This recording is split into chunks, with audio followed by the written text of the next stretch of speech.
Barak here, and today we're back for some more coverage of the Hereditary Legion 2021 World Cup. Now, this is round 6, and today I am fighting Spellbreaker, maybe one of the best players of the entire game. I don't know, actually, we should do a ranking at some point of who's best, but I will be so low that will pisses me off and I will never post it. Anyway, this match, I was looking toward it, but it kind of happened in the middle of my break, you know, so overall, I wasn't confident at all, actually. I was eager to face him, because you should always be eager to face some great players. Either you're gonna win and be so proud of yourself, or either you're gonna lose and learn so many things along the way. So, Spellbreaker plays Corswain, Brunthon, and Perturbo, and that's a lineup I am not happy to face, actually. Well, because Corswain hard counters Exodus and is also very good against both Ahriman and Vulcan. Brunthon is excellent against Vulcan, and he's pretty good against Exodus, I think. I'm pretty sure I can win this matchup with Ahriman, but maybe not against Spellbreaker's Brunthon, you know? And lastly, Perturbo is excellent against Ahriman and not the best against the two others. So all in all, there are many rocks, paper, scissors, you know? It's gonna be hard. I knew this was going to be a very hard match, so I need a fine-tuned strategy to go and face him. So here's the list I decided to use. I decided to firstly open with Exodus, because I'm like, okay, the guy knows me. He knows that I most of the time open with Ahriman. Well, maybe if he has watched my previous video, he probably has actually. He'll know that I also like to open with Exodus, so I like to open with both of these warlords. And so my best chance, maybe I go with Exodus first and he doesn't have any anti-start in his deck. I need to bullshit him to win with Exodus at some point. So I decided to open with this. I added the 2 Ravage City in the deck instead of the Harvest Lighters. Well, because it can save me against Corswain, it's excellent against Perturbo, and even against Brunthon it's useful. So I really want these 2 in my deck. I decided to go for the Headhunter Fierce Onslaught deck. Maybe can save me against Corswain. Like if I have the very specific combination Headhunter, Escape Vents, and then Fierce Onslaught, it's kind of specific, but it can win the game, and I need to bullshit my way through, so I was happy with playing that. Other options could have been maybe these dudes. They're good, you know, they're especially good against Brunthon. And against Perturbo, the matchup should be good enough. But like against Corswain, they're a bit useless, so I decided not to include them. So anyway, I decided to open with Exodus, and let's see who he decides to open with. And we see Corswain, and I'm not happy about that. But as I said, Corswain, I can't expect to 3-0 him. He's gonna win with it at some point. So, yeah. Maybe Ahriman is slightly better off, because if I have Long Martial, for example, or if I have all the psychic powers I need, or if I have Hybrid and Astral Warfare, there are always things that can happen, but I kinda need all of these things to happen, you know? Like a good Astral Warfare, no Decure on turn 1 for him, and also what? Something like Izaka and he doesn't have the Onyx Saber. So a matchup I've played a lot a couple months ago, but I haven't played it in a while, so I'm kind of happy with my Exodus opening. Still hoping that he doesn't have any anti-stuff. Anyway, so in my opening hand I had 2 Serpent Squad and 1 Usually Sight. I decided to keep the Drilling Sights because I'll need to do something fancy to win this game, like a big tempo swing, for example, turn 4, Elemental Veterans and Ghost Legionary. No Decure operative for me, which is good. Decide to go for Draining buff, so I'm really expecting many things to hit the board very soon. I'm just playing this dude now. Maybe I can delay an Israfel, for example, or if not, he just forced to send this into here. He has the Crack Grenade, which I'm happy to see, because, well, it means he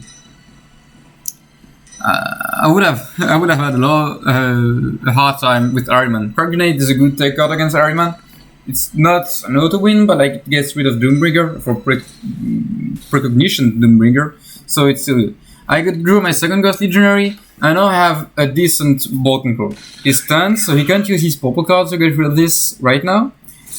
So here I'm really expecting to see a 5/6 Israfel. He buffed the Dreadwing. If he didn't have any Dreadwing in his opening hand, it wouldn't have made sense actually. So now I go with the Lambda Thunderhawk. I kind of wish I could play my 7 squad, but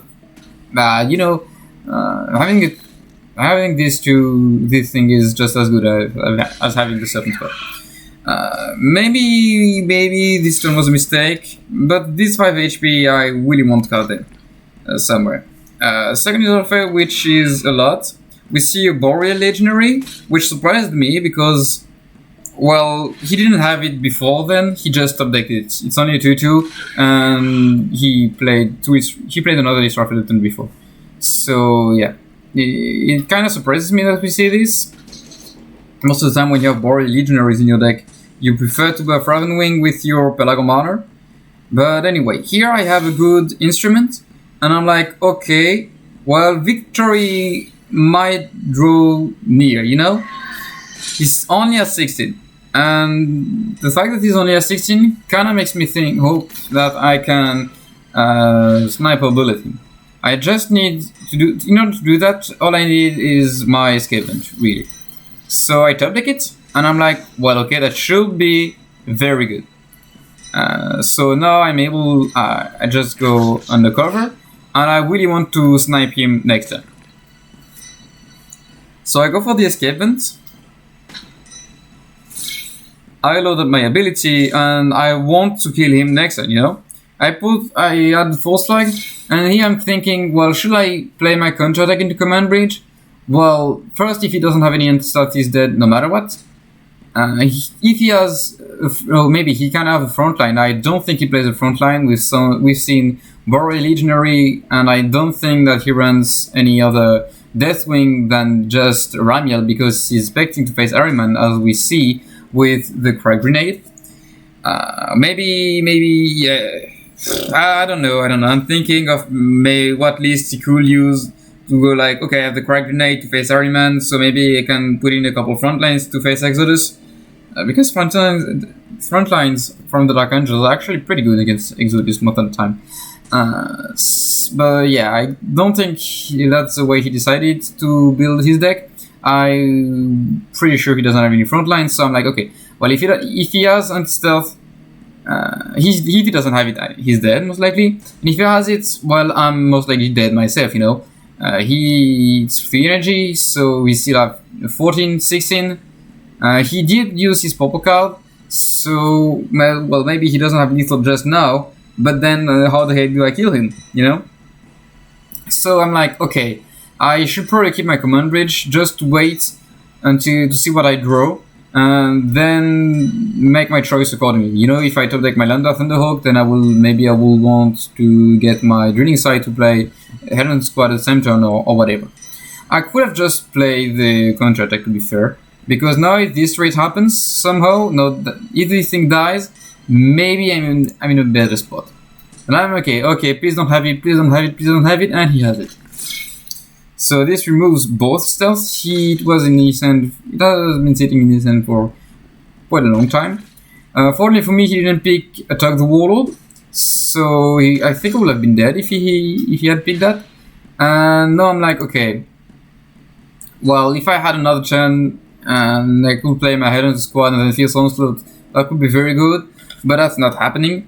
So can I somewhat survive this? And the answer is, unfortunately, well, I can stun this on deal 5 here, but then this thing still has 1 point of HP, and that doesn't quite do it. So I think I'm gonna see what I can draw with my Command Bridge. Extinction Divitatus, I had the Vent, and the other thing, these are not helping. And yeah, so I'll just play Malik Tissue. Maybe if I draw into my Lambda Thunderhawk, I can stun him here, and then deal 1 point of damage there. And I don't know, maybe something crazy can happen with maybe the Silent Death to buy me another turn. but it doesn't happen, so I'm pretty much dead here.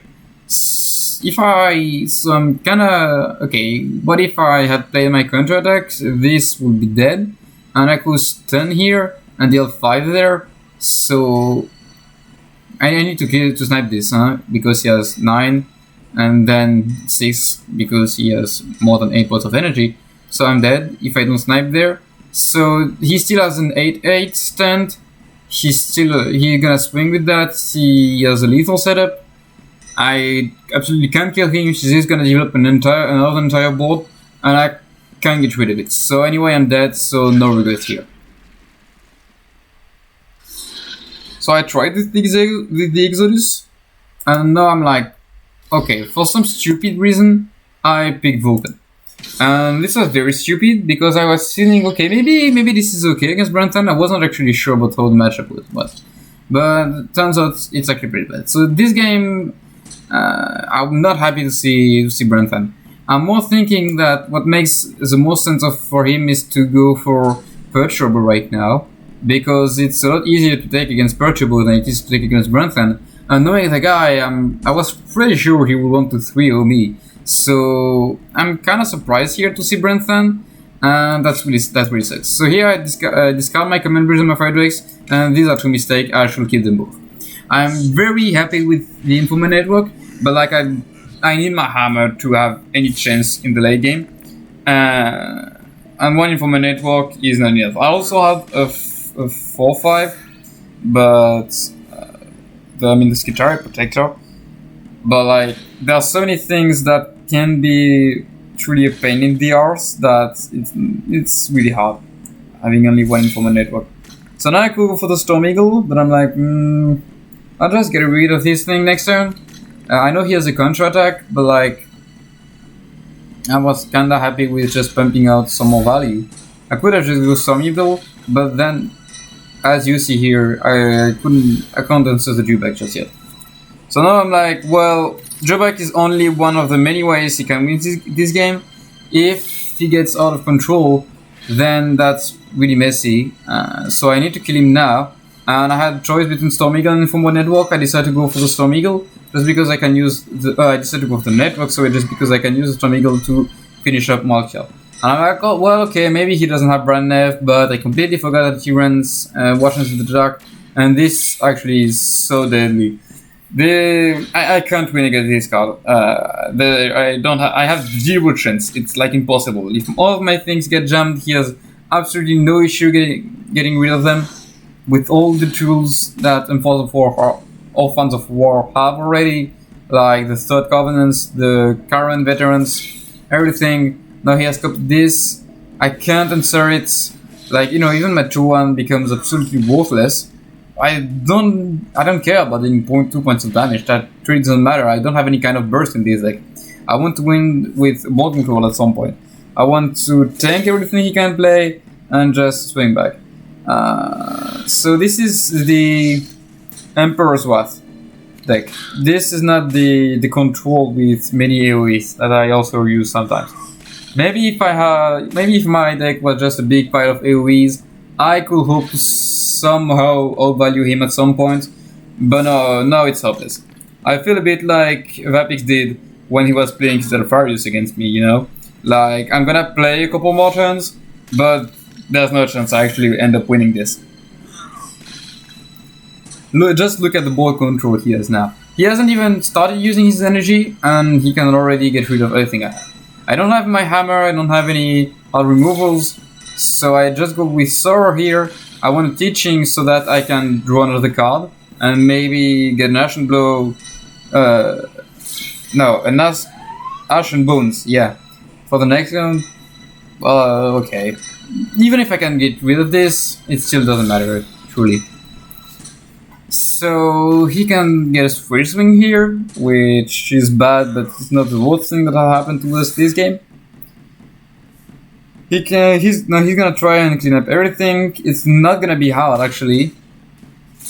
So for now, he's used a card that goes back into his hand. This is 3, and another card that goes back into his hand. So he has gotten rid of our entire board without actually spending one single card. And now here comes another big value generator. The Victor 1-1 isn't relevant, but like, okay, it's just a cherry on top of the cake. I have to take my Ashen Bones. That's sweet, but that's not the card that, I mean, I needed it to somehow hope for something. But again. So I'm gonna pass a bit forward, he jams it, he does 2 points of damage to it, plus 23, plus 2 is gonna be 5, and he still has 7 points of energy. Now he plays Apothecary Norn, and, well, I just conceded this one. Play my oh yeah, I play my Hydra, I swing here, just to see, but this, I can't even get rid of his 3-3 here. So, now he has the Third Covenant, and he can just play that. He can actually bounce back the Chaplain, or the 5-1 also works. And he has infinite value here. I have no chance of putting down whatsoever. Just imagine, I play this, he jams it, he bumps into it with his Chaplain, he shoots at it, and and Fire Drakes are gone. He has just used 2 points of energy. That's all he did. So I just leave here. No point playing that game for 2. So now I'm 0-2, the match is his, but I'm like, okay, well, maybe I can still make something happen, you know? So I picked my Vulcan, and I went a bit all in here. I'm like, okay, so the last deck he has is Perturbable, so I'm just gonna counter Perturbable as hard as I can. So I still had 1 Ashen Bones in the deck, just in case he has the Terminators, which is pretty likely, but you know, anything could happen. I have the Edict of Censure now, I have 2 Orbital Combats, I have 2 Ravage City, still 1 Avastator, just for some more additional draw. Attack Epidemic is not gonna do much, I keep 1 just in case we see the Terminators. Rastan are still good, Volca Squad are still good. They are bad against Superior Firepower, but I have so many 3 attack troops that anyway this could be useful. 1 has Rifle just because of the Terminators maybe, or it's also good, like he plays the 3-3, I can answer it with my Lies Rifle. Chaplain Xavier of course is gonna stay. 2 Hydras for the late game, 1 Emperor's Wrath because I don't see how he could answer it, 5 Drakes because they are pain. When they've started to get rid of these barricades, and I'm pretty confident that this last match should be mine, you know? It's one of the reasons why you play Vulcan in this format, just because it's so easy to take it that if you're 0-2, just like I was against Vavix for example, you can just change your deck by that much and you're still pretty much, you kind of have a guaranteed win in your last game. Most of the time. There are of course warlords against whom it's always gonna be hard, but like Perturbable, I wasn't really concerned. So I get rid of the Pi Alpha just because I'm so confident. I don't think this is going full burn. And so the way I lose this, I think, is more like if my hand runs out of value and I keep on updating Pi Alphas and Deathsat and Ashen Bones and Last Rifle, and I don't hit my late game stuff. So I'm actually okay with keeping 1 Fire Drake. He just loads. There's no points in rushing Ravage City turn 1.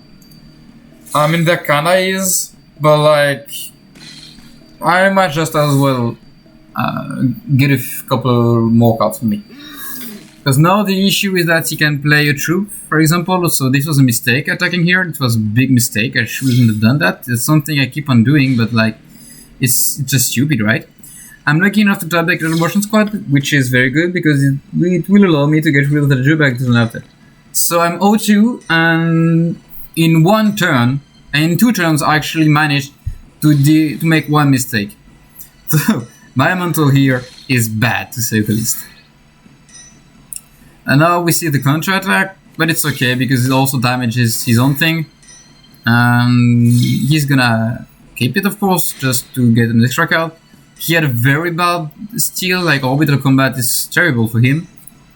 And now I'm just gonna play my own Jubek. Epistory Rastan, there's no rush playing him. He will get Superior Firepower the moment it hits the board, you know, so might as well just wait a bit. We see a Last Rifle now, and with the Jubak, so yeah, this is very likely a true trouble. And another Orbital Combat, which is, again, very good news for us. Okay, so now I do have a couple options. If he hadn't played Orbital Combat, I could have gone Epistolary and Naval Slider and the tank. But since he did, I'm like, okay, I'm just gonna play the Rhino now. It's the less threatening for him, but he also really needs to answer it. So he will need to use some of his removal cards to get rid of it.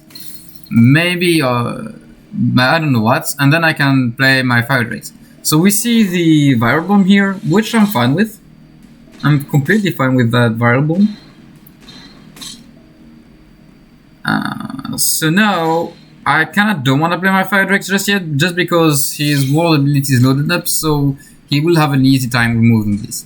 So I'm just playing this, like, okay, it's energy efficient, I still get to play my 2-1 alongside it. So if you have anything, I should be able, I could be able to answer it, maybe.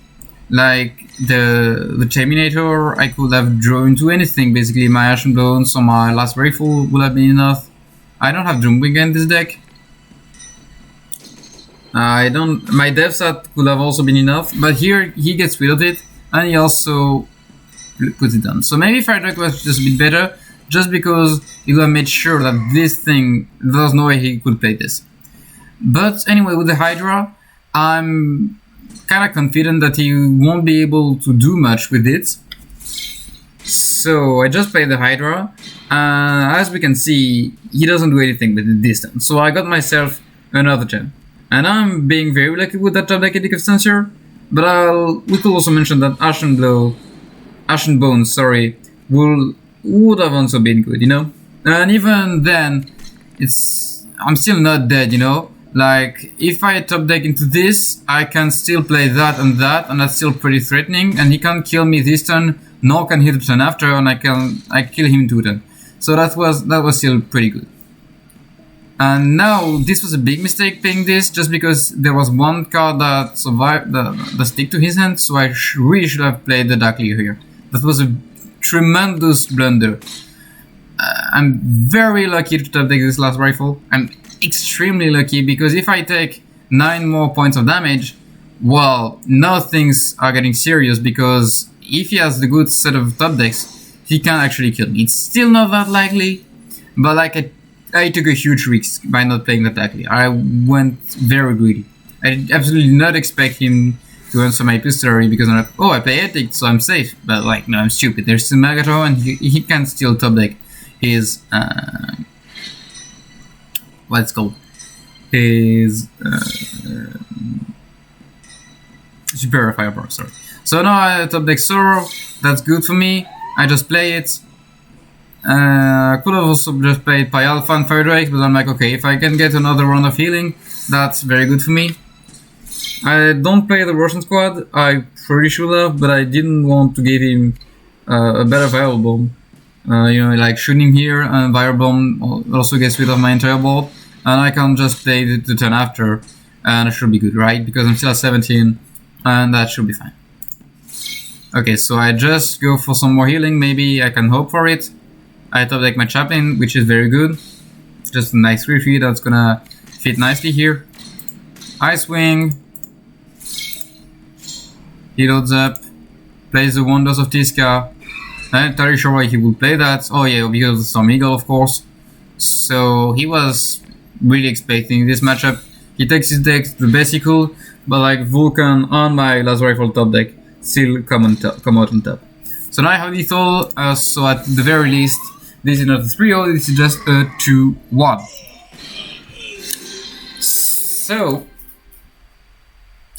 So yeah, that was a game. That wasn't much. So I wasn't entirely focused, I wasn't 100% in. This was during the break I took from the game. This first week I haven't been playing this game much, and this match kinda happened in the middle of it. So it's only fair that I lose, because you can't really expect to take a series against Spellbreaker if you're not 100% focused and you don't play your absolute best. And I hope that this wasn't my absolute best and I will be able to do better plays during the playoffs.